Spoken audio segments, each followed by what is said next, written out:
fam, it's your girl, Aimee J, your personal hype man and friend, here today on this Thursday, January 30th, 2020, checking in to see how are you doing.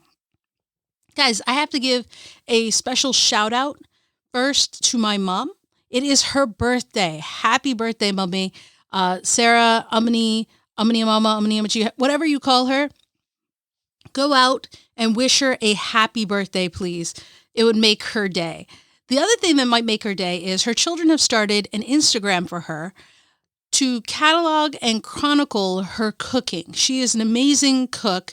She can throw down with the best of them. And so we want to kind of capture that for the years to come. And so we started a Instagram. It's at a pinch of Kerala. Instagram.com/a pinch of Kerala. Check it out. Follow if you're so moved. More stuff is to come, recipes, cooking videos. We're going to have fun with it, but it'd be great if we could show her that people want to see that. So if you're so moved, please do that. Guys, I want to talk to you about an important topic. It's so important that this is my third take in trying to get it under 10 minutes. So here we go. I want to talk to you guys about your network, your circle, relationships in your life. It's an important topic because you can't chase your dreams. You can't live life alone. That's no life. The people who surround you, the circle that you have, will help you move through life and help you grow or help you wilt. And that's why your network and your circle is so important, because they will either lift you up and carry you through the difficult times, or they will hold you back and keep you from growing. There are 5 different types of relationships in my mind that I've categorized. So if you call it something else, that's cool. This is how I am cataloging them. Strangers. These are people you don't know. You haven't met them. You don't know their name. They're strangers, right? But strangers can then become acquaintances. Acquaintances are people who you know something.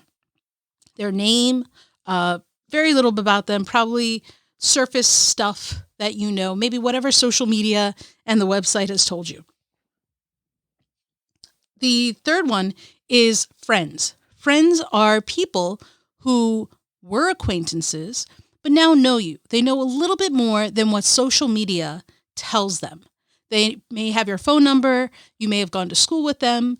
They know a little bit more than what social media says. They may know your opinion in a history class. They may know your stance politically because you know a little bit more than what social media says. Does that make sense? Friends can then become close friends.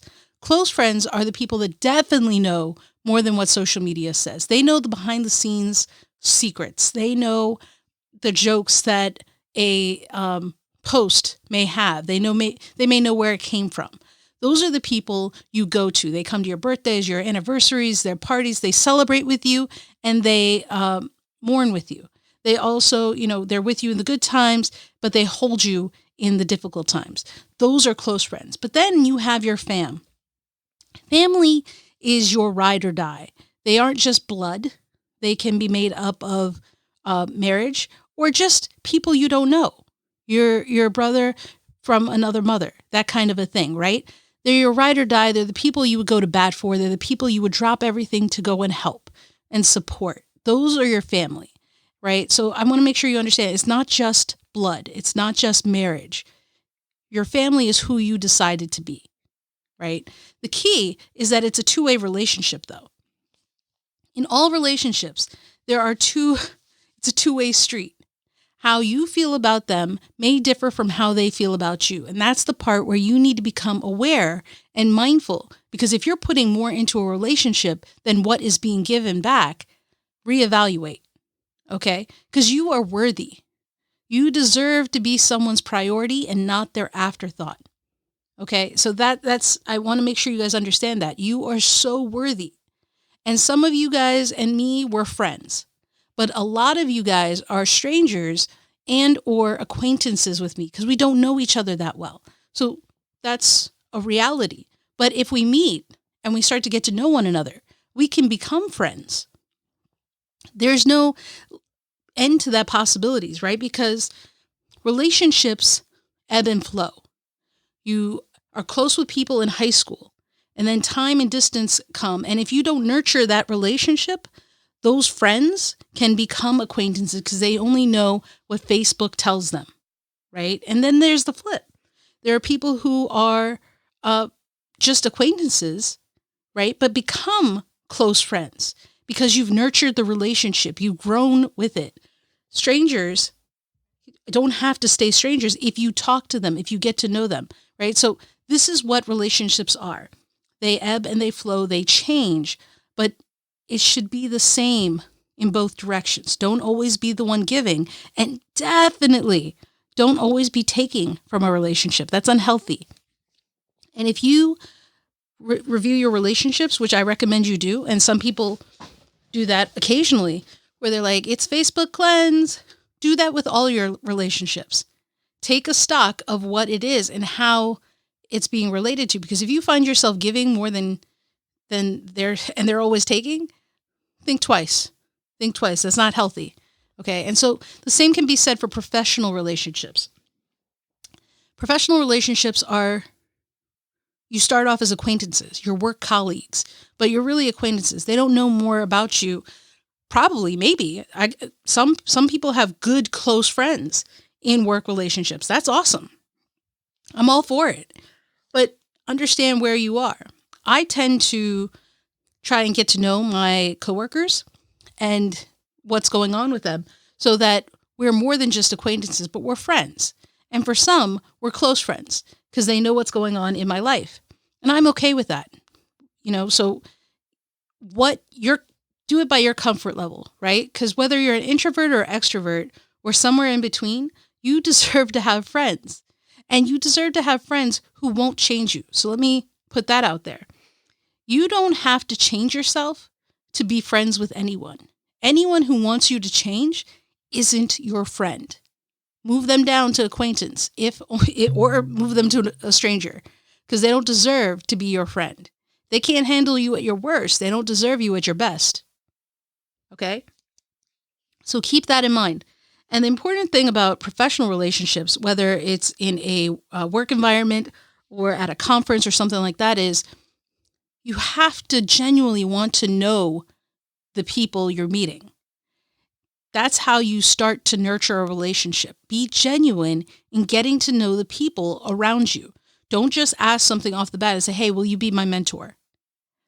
They don't know you. Why would they want to be your mentor? Get a chance to know them. Give them a chance to know you. See if it's a fit. What's a fit one way may not be a fit the other, in which case, be honest about that.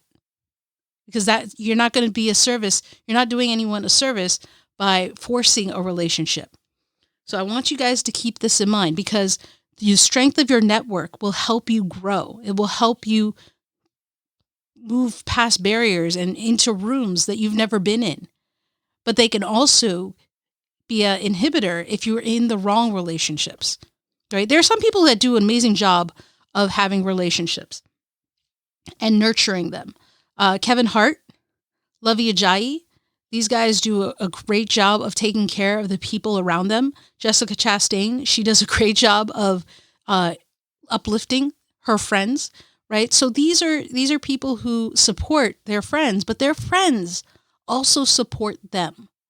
And you see it on social media all the time. So that's the key I want you guys to take with. That's the big lesson here is friendships, relationships, professional, personal, are two-way streets. You have to nurture them. If you don't nurture them, they change. They go from close friends to suddenly acquaintances because you let it die. Okay? But it might not just be you. They got to also nurture it. It's remember, two-way street.